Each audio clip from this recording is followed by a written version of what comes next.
औज़ुबिल्लाहिस्समीउल मिनश्शैतानिर रजीम बिस्मिल्लाहिर्रहमानिर्रहीम असअदल्लाहु इय्याकुम अय्यामुकुम सईदा व इलैकुम। आप सभी हजरात की खिदमत में ईद की बहुत बहुत मुबारकबाद पेश करता हूँ। और आपको मुबारक करे परवरदिगार, आपको, आपकी फैमिली को, सबको बहुत बहुत मुबारक करे इंशाअल्लाह, और हमेशा ये खुशियाँ इनायत करे। बहरहाल रोज़े ईद कुछ मसाइल हैं, और उनमें से जो पहली चीज़ ये है कि नमाज ईद का पढ़ना, और सबसे पहले गुस्ल का करना है शब ईद में, और रोज़े ईद आफताब तुलू होने के बाद गुस्ल का करना मुस्तहब है रोज़े ईद की नियत करके। और उसके बाद है नमाज ईद का पढ़ना। नमाज ईद इमाम ज़माना में जिस वक्त ज़हूर होगा तो मौला के ज़हूर के वक्त 3 नमाजें हैं जो मुस्तहब उस वक्त वाजिब हो जाएंगी। एक नमाज जुमा, और ईद की नमाज ईद उल फित्र और ईद उल अजहा यानी जो बकरीद बोली जाती है। ये तीनों नमाजें मौला का जब ज़हूर होगा या इमाम के ज़माने में जिस वक्त मासूम मौजूद हो तो ये नमाज वाजिब हो जाती है।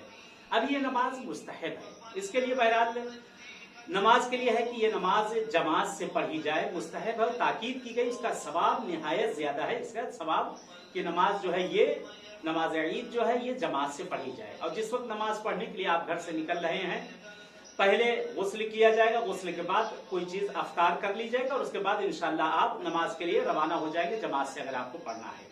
लेकिन इस वक्त मुश्किलात है, बहरहाल जमात से पढ़ना मुमकिन नहीं है क्योंकि मरीजी बीमारी सब फैली हुई है, जमात से नमाज नहीं हो सकती। तो ये नमाज आप फुरादा भी इसको पढ़ सकते हैं। नमाज इसको आप घर में भी पढ़ सकते हैं, फुरादा पढ़ सकते हैं। बेहतर ये नमाज किसी खुली जगह पर पढ़ी जाए, ज़ेरे आसमान पढ़ी जाए, जहां पर पढ़ा जाए फर्श ना हो। ये सब मुस्तहबात में से आते हैं इसके। लेकिन अगर मुमकिन ना हो जमात से पढ़ना, जैसे आजकल मुमकिन नहीं है, मस्जिदें बंद है, हुकूमत की तरफ से मना कर दिया गया, पूरी दुनिया में इस वक्त मसाजिद इबादत गाहें बंद है, तो नमाज आप अपने घर के अंदर भी इस नमाज को आप फुरादा पढ़ सकते हैं। या घर का कोई बड़ा फर्द है तो बहरहाल अगर वो पढ़ाना चाहे, उसको आती है ये चीजें, तो पीछे इसके लोग खड़े होकर घर के जो है अफराद, उसके पीछे भी घर से में भी जमात का आपको सवाब मिल सकता है इंशाल्लाह। बहरहाल अब यहाँ पे एक मसला हो रहा है, आप ये कहेंगे मौलाना मुझे तो वो सूरह याद नहीं है तो कैसे हम पढ़ें। बहरहाल इसमें मुस्तहब है सूरह अलहम्द, पहली रकात में अलहम्द के बाद जो है सूरह सब्बिह इस्मा, दूसरी रकात में सूरह अलहम्द के बाद सूरह वश्शम्स, और पहली रकात में 5 कुनूत है जो अल्लाहुम्मा अलल किब्रिया वल अज़मत इला आखिर। दूसरी रकात में जो है 4 कुनूत है, दूसरी रकात में 4 कुनूत है, 4 तकबीरें रहेंगी, 5वीं तकबीर को दूसरी रकात में, फिर रुकुम जाके नमाज खत्म हो जाएगी। ये बहरहाल मुस्तहब है। बहरहाल जरूरी है कि सारे सूरह सबको याद ही हो या कुनूत की दुआ सबको याद ही हो। आप उसको देख के भी पढ़ सकते हैं, कुरान में देख कर पढ़ लें, मोबाइल पे आपके मौजूद है, ये चीजें मौजूद हैं, तो आप उसमें देख कर भी उसको पढ़ सकते हैं। अगर ये सूरह इम्कान में आपके देख के पढ़ने में है तो इसको देख कर पढ़ लिया जाए, बहुत बेहतर इन सूरों को पढ़ा जाए। अगर ये सूरह आप नहीं पढ़ सकते कोई हर्ज नहीं, कोई हर्ज नहीं, आप घर में फुरादा भी पढ़ सकते हैं। इस नमाज का आसान तरीका है कि 2 रकात नमाज की नियत के, नमाज ईद पढ़ता हूँ मैं 2 रकात या पढ़ती हूँ 2 रकात कुर्बतन इलल्लाह, अल्लाहु अकबर। सूरह अलहम्द के बाद जो सूरा आप पढ़ना चाहें पढ़ सकते हैं। बेहतर यह है सब्बिह इस्मा पढ़ा जाए, लेकिन जब इम्कान में नहीं, आप देख के भी नहीं पढ़ सकते हैं और आपको याद भी नहीं है, तो यह जो सूरह उसके बाद आप पढ़ना चाहें तो पढ़ लें।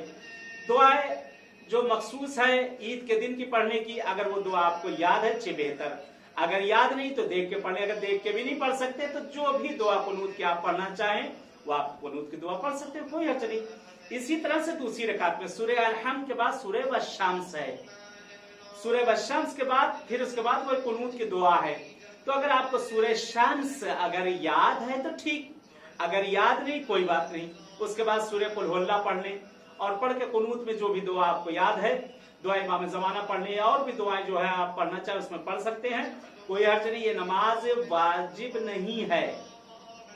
मासूम जब आएंगे मासूम के जमाने में, माजरत, मासूम के जमाने में ये नमाज वाजिब हो गया, अभी मुस्तहब है। ये दोनों आप ये नमाज को इसको आप पढ़ सकते हैं, घर के अंदर भी पढ़ सकते हैं, फुरादा पढ़ी जा सकती है, जमात से भी नमाज पढ़ी जा सकती है। नमाज के बाद बहरहाल ये कहते हैं अगर आप पढ़ने के लिए जहां गए हैं तो वहां के लिए ताकीद की गई, जिस रास्ते से गए हैं उस रास्ते से वापस ना आए, किसी दूसरे रास्ते से पलट के आया जाए।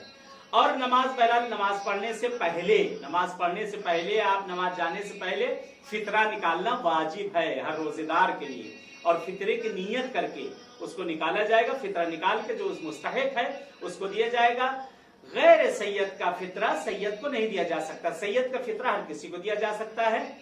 सैयद को जो है गैर सैयद का नहीं दिया जाएगा, मना किया गया है बहरहाल, लेकिन बहुत ही ज्यादा एहतियाज की बहरहाल नहीं मिल रहा है, बच्चे भूखे मर रहे हैं या और कोई और दूसरी मुश्किल है तो बहरहाल वो सैयद को दिया जा सकता है, लेकिन गैर सैयद का सैयद को नहीं दिया जा सकता। सैयद को हर किसी को दिया जा सकता है। बहरहाल ये एक नमाज, ईद की नमाज थी। इंशाल्लाह इस नमाज को आप लोग पढ़िएगा। दुआ करते हैं परवरदिगार से, माबूद से कि आज जो बीमारी जो दुनिया भर में फैली हुई कोरोना, परवरदिगार इस बीमारी से हम सबको निजात दे दे। माबूद हमारे जमाने के इमाम का ज़हूर कर दे, मौला का ज़हूर हम सब के लिए बाइस आफियत रहमत करार दे। खुदा परवरदिगार जो हमारी मुश्किल गिरफ्तारी उनको दूर कर दे। खुदा इस महीने के हम सबके तमाम गुनाह कबीरा और सगीरा सबको माफ कर दे और हमारे हाथ में जो खैर है वो इनायत कर दे, जो शर है उसको भी इंशाल्लाह खैर से बदल दे। बहरहाल ये जो नमाज बता दी गई आपको, 2 रकात नमाज पढ़ना है।